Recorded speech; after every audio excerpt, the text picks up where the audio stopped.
Ресей Украинаға басып кіргелі Украин халқының қолбасшысына айналған Владимир Зеленский сізбен бізге таныс та бейтаныс саясаткер. Шоуменнен президентке, президенттен соғыс қолбасшысына айналған Зеленский кім? Жақынырақ танысайық. Путин, мы все говорим, Путин бессовестный пристал к Украине. Да может быть не случайно, потому что Украина красавица.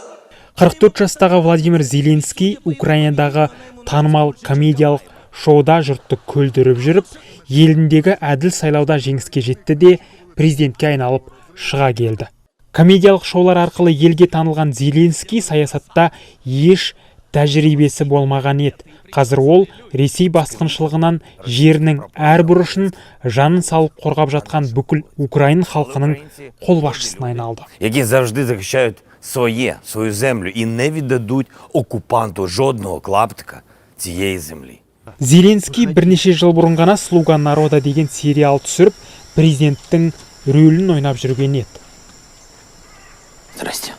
Владимир Александрович Зеленский. Да. Доброе утро, господин президент. 2019 жылы Украинаның сол кездегі президенті Петр Порошенконы жеңіп, шын президентке айналды.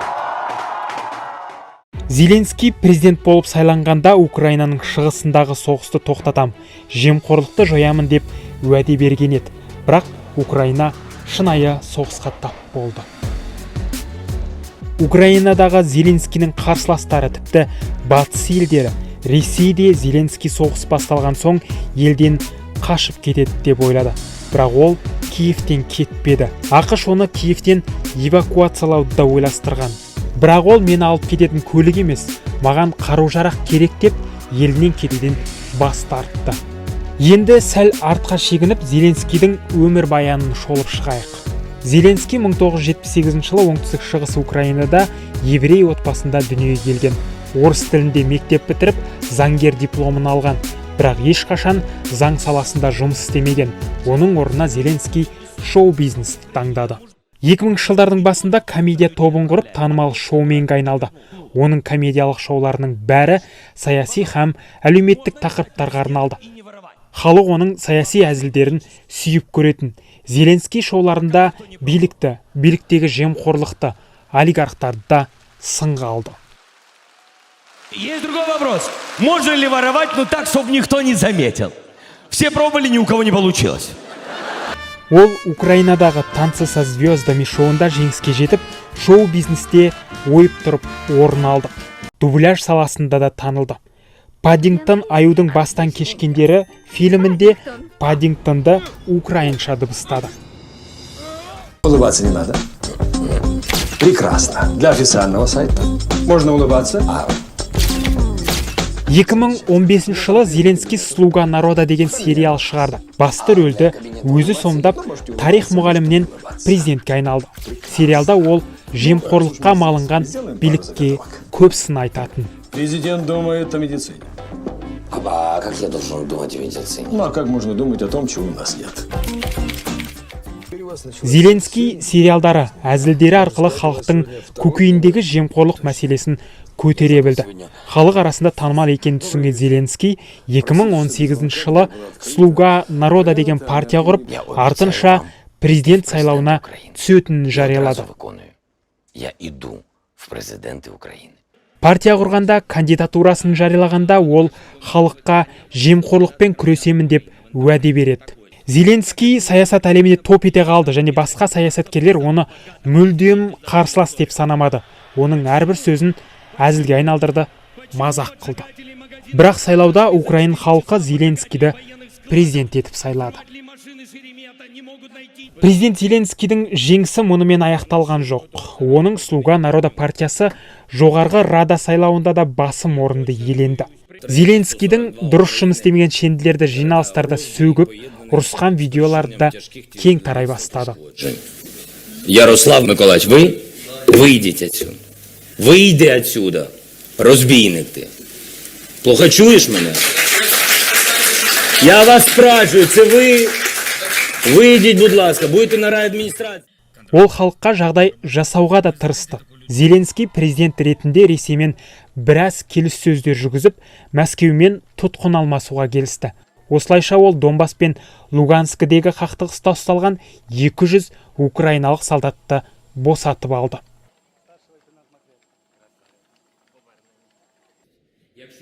Бұған қоса Зеленский Украинаның түпкі мақсаты НАТО мен Еуропа одағына мүше болу деп те жариялады. Бірақ оның қарсыластары және кейбір жұрт Зеленскийді олигарх Игорь Коломойскийдің адамы һәм саяси қоршағы деп сынға алды. Шетелдегі офшорлар жайлы жарияланып кеткен Пандора құжаттарында да Зеленскийдің аты аталды. Онда Зеленскийдің шетелде тіркелген офшорлық компаниясы бар айтылған еді. Жұрт Зеленскийді жемқорлықпен дұрыс күресе алмады деп те сынады. Елде оның қарсыластары анти-Зеленский науқандар бастады. Осының салдарынан оның рейтингі түсіп кетті. Әлеуметтік сауалнамалар көрсеткендей, соғыс алдында Украинада Зеленскийге сенетін халықтың саны 30% еді. Қаңтарда Ресей Украинамен шекарасының маңында әскер жинап, кейін 24 ақпанда Украинаға басып кірді. Украина жерінде соғыс басталды. Осы тұста Зеленский халықты, отанын, жерін қорғауға шақырды. Осы футболкасымен жұрт алдына қайта-қайта шығып, халқына қолдау білдіріп отырды.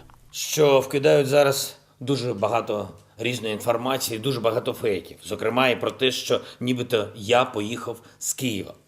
Я залишаюсь у столиці, залишаюсь своїм народом. Мудрі народи сильної країни. Завершився 17-й день війни. Сарапшылар Ресейдің 3 күн ішінде Зеленский Украинаны тастап кетеді де оның орнына өз адамын қоямыз деген жоспар болды дейді. Бірақ Зеленский өз өмірін қатерге тігіп, Киевті, халқын тастамады. Російські окупанти не можуть нас підкорити. У них немає такої сили, немає такого духу, вони тримаються тільки на насильстві і тільки на терорі, тільки на зброї, якої у них багато, але в окупантів... Ресей пропагандасы оны Киевтен кетіп қалды, кетпек екен деген хабарлар таратып жатты. Зеленский олардың әр сөзін жоққа шығарып, Киевтен жанындағы серіктерімен бірге жиі видео жариялап тұрды. Прем'єр-міністр Шмигаль тут, Подоляк тут, президент тут. Всі ми тут. Күнде бірнеше видео мәлімдеме арқылы халыққа үндеу жасап, жігерлендірді. Батыс лидерлерімен тік сөйлесіп, талаптарын ашық айта бастады. Украинаны Еуропа одағына қабылдау туралы өтініш жазып тапсырды. Зеленский журналистермен ашық сұхбаттасты. Ресей президенті Путинді кездесуге шақырды. 30 метр үстелде емес, бетпе-бет отырып сөйлесейік деді. Уйди с нашей земли. Не хочешь сейчас уйти? Сядь со мной за стол переговоров. Я свободен.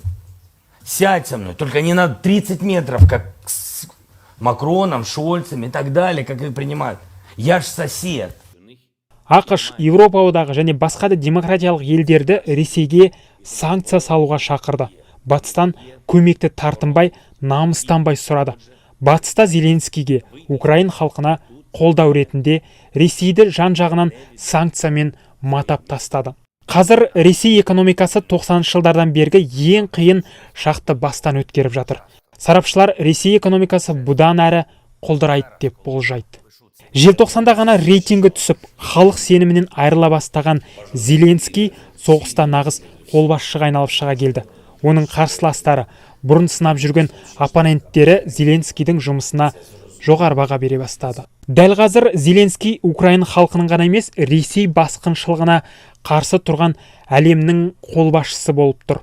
Соғыс басталғалы 2 апта ішінде Украинада Зеленскийдің рейтингі 30%-дан 90%-ға шарықтап, халықтың сенімі артты.